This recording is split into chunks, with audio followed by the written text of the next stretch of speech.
T-Man 978 Chill Review. Hello everyone, T-Man 978 reviewing Fanstoys FT-13 Mercenary. This box, oh my god. This whole toy, let me just say, has been an experience for me. This box is just touching the box was exciting. Here's this artwork right here. Same artwork on the bottom, just says Mercenary. One thing that's weird to me, this is my first Fanstoys toy. It seems crazy that there's no actual like branding of like this line unless the line is called FT. But it just makes it seem like Mercenary is his own thing, his own event. Like, what I mean is how Transformers says Transformers. Hasbro is the creator, but the toy line is Transformers. But anywho, I like the box. In the inside, everything came in a styrofoam packaging right there. And it felt nice and had a decent weight. Inside the packaging, you get a colored instruction manual.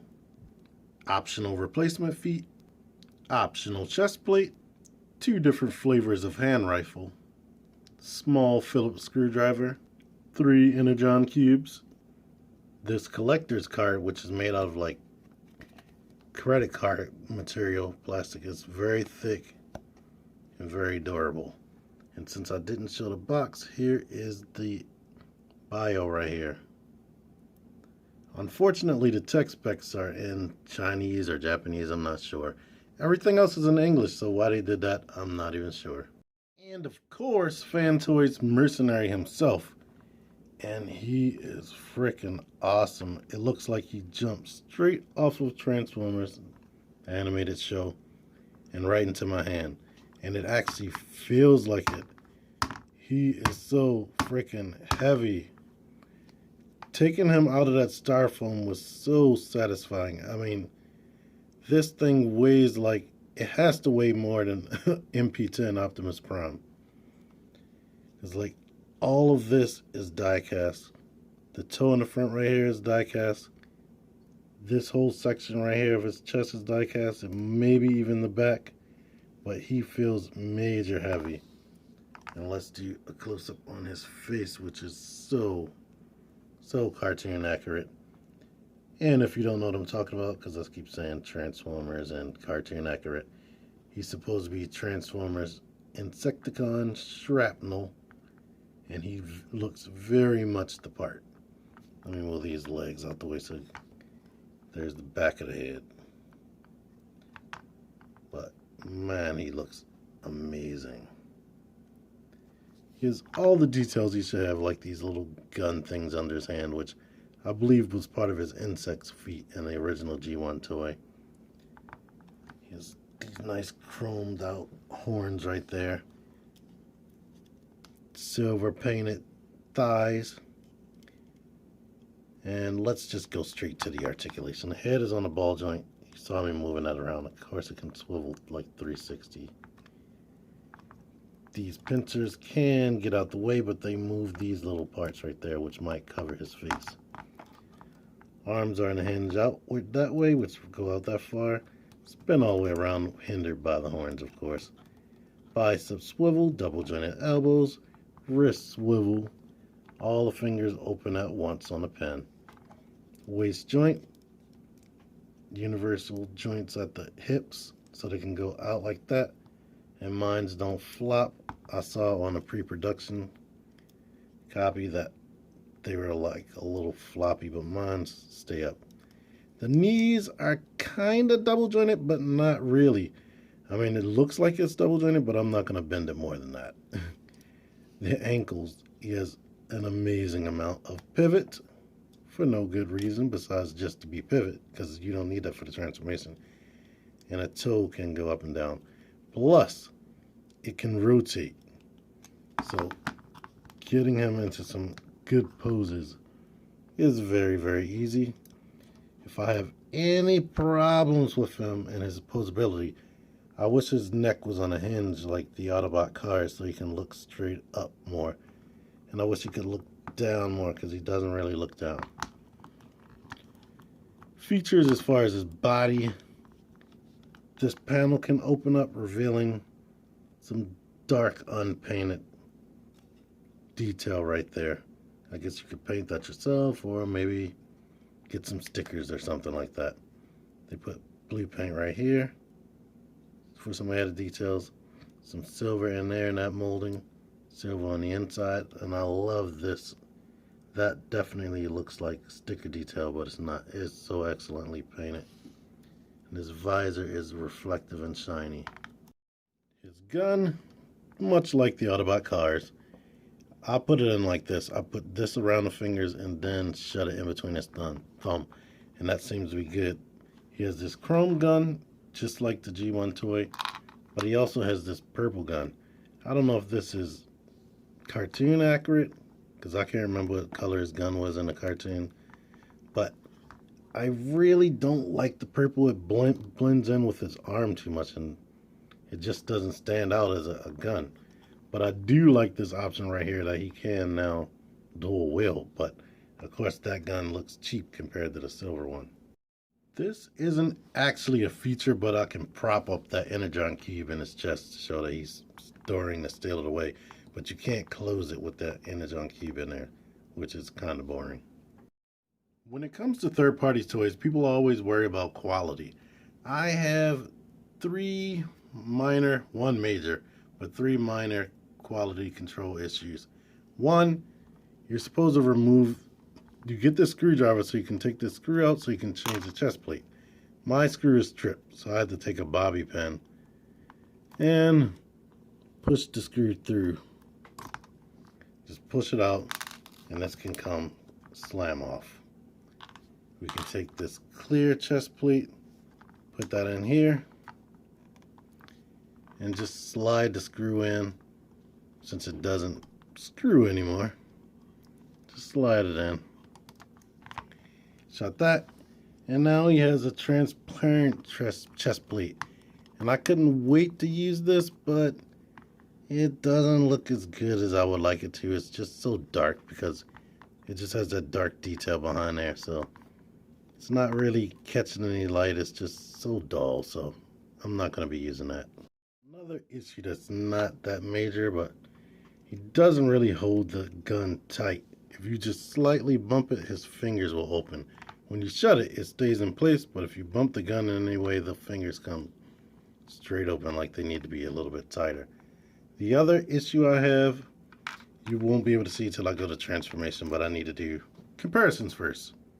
Here is Mercenary Shrapnel next to an Autobot car, Masterpiece Autobot car, and this dude feels like he's 3 times the weight of Prowl. Like, man, I feel crazy after touching this.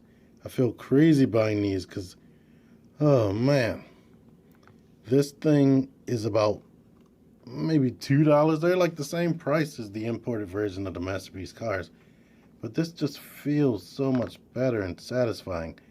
This is what Masterpiece figures should feel like weight-wise and die-cast-wise. I mean, this is almost, it feels like holding MPO1 again, Optimus Prime, due to all the die-cast that's in them. And here are some more Masterpiece toys of varying heights, or Masterpiece-ish toys. Transformation. And the instructions are good, but they aren't the best. One thing, I just feel like some of the steps they tell you to do and the order that they tell you to do them, it makes things get in the way. So first thing I suggest is twisting this waist around. That will really help you out. Pull these things down to cover his face with his face completely 100% forward. Move these up like this to get them out of the way.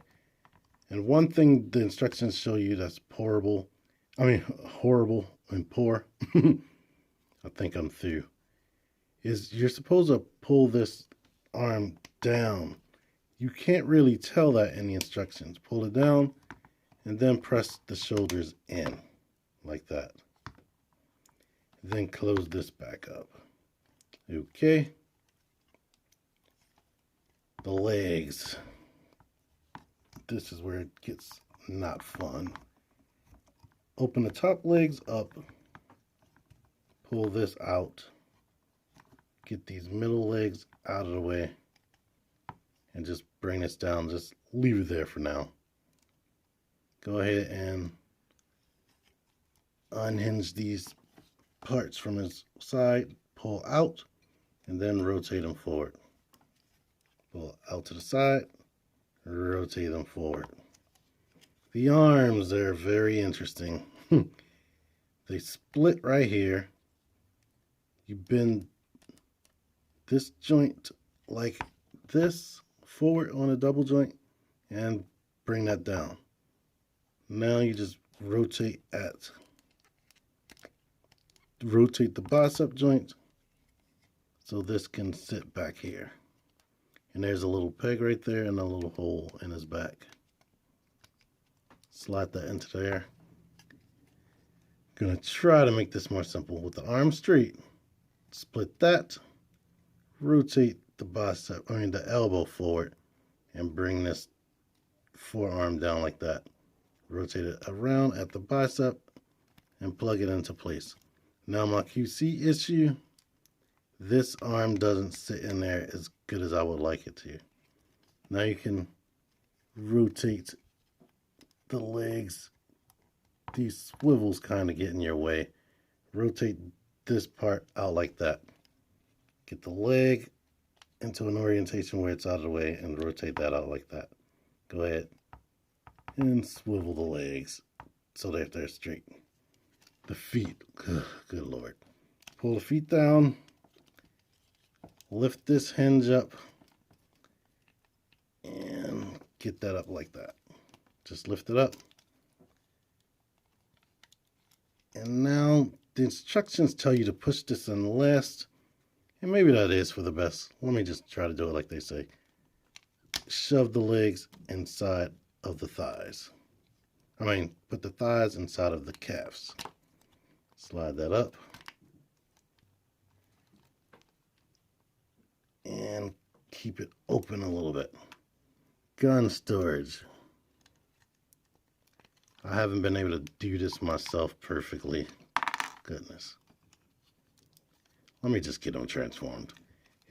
It's kind of hard to get, because of the clearance, to get this leg to go all the way up. Like, this toy is fun, and taking it from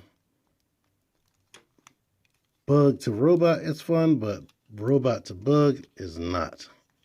And why won't this leg go up? But you get the point. Let me pause. With the leg slotted all the way up, it was easier to get that gun into this groove right here. Now, with the arms in place, and I see a little stress mark right there on the thumb. You take this part and force it into the opening here. And that's what they show you in the instructions.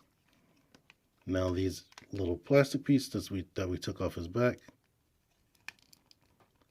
just put them right here. And something must be wrong. Actually, I think we're supposed to maybe put the feet into this little cavity right here. There's a peg on the foot, and it's a hole right there that this is supposed to sit into. So wiggle this to the hole and then force that down so this will go forward. Now I guess we can try to put this little plastic piece on here, which was not hard for me until now. And it's done. Didn't want that to be 5 minutes. Don't feel like doing it again, so it's going to be 5 minutes. But anyway, I love this bug mode. I thought I was not going to care about it, but I love this, and I've transformed this thing several times because I love the bug mode. It is awesome, and I love these new legs that they gave him, or the more actual bug-like legs, and the joints are very, very, very strong. But as you can see, he is super reminiscent of the cartoon and the G1 Transformers Generation 1 toy. I didn't notice this before, but this foot looks lighter than this foot. And now that I'm looking at it off camera, let's see if I flip it. Yeah, it still looks lighter, so that's a weird mistake that I didn't notice till just now. I've never known where the eyes are on this beetle thing. I'm imagining these are the eyes, but you know, I never know. Maybe these blue things are the eyes. But yeah, that's what he looks like as a bug. And he's very fun, very heavy. He stays together well. Only thing might happen is this joint can come in like that, but you could actually use that to your advantage because these legs twist and turn all over the place. Maybe he can grab an Autobot and make them his victim. And now that I have the legs in, I see this is more reminiscent of the cartoon and the original toy. If they drop the ball anywhere, these were silver. I mean, well, I guess they were gray in the cartoon, but the gray represented or resembled this right here. I think these should have been chrome. If they weren't going to make them solid black or make them yellow like the original toy, they should have chromed these out. It might have made flakes and stuff since these have joints in them and whatnot, but this plain gray, I never thought they were going to do that. I thought that was test shot only, but articulation, it can hinge up here. It has a ton of joints. And this was a lot of work getting this on. This just rotates down that much. Can go up. And the rear legs just go up and down like this. So nowhere near the amount of articulation in the new legs, but if you want that cartoon look, seeing this now, that looks so familiar of the cartoon. Here he is with the retro bug legs and robot mode, and yeah, this is the best I can see to do with it. Have these pointed down, maybe they could be a jetpack or something like that. With these legs, the best they can do is just hang off to the side like that. Anyway, I'm going to be taking those back off, and that was a lot of work. I didn't film it. Transforming them back to robot mode is a lot more fun than bug mode, like I mentioned. But overall, I am extremely satisfied with this toy. Extremely. The quality is amazing. The weight, the amount of die cast is awesome. If I have any problem, the die cast is a big strength, but it's a weakness because I'm just scared I'm going to rub it up against the other die cast and scratch the paint off. I can already see some chipped off right there for me trying to mess around with that screw, so be careful with that. But this is an awesome package, and I'm happy that I got it. I wasn't too excited about these, but now in hand, this thing is amazing, and I can't wait to get the rest of them. Anyway, if you enjoyed this video, let me know by giving me a like. Likes are important. Share it. Sharing's important. Subscribe, comment. T-Man978 out of here. Pathetic Autobot. Autobot.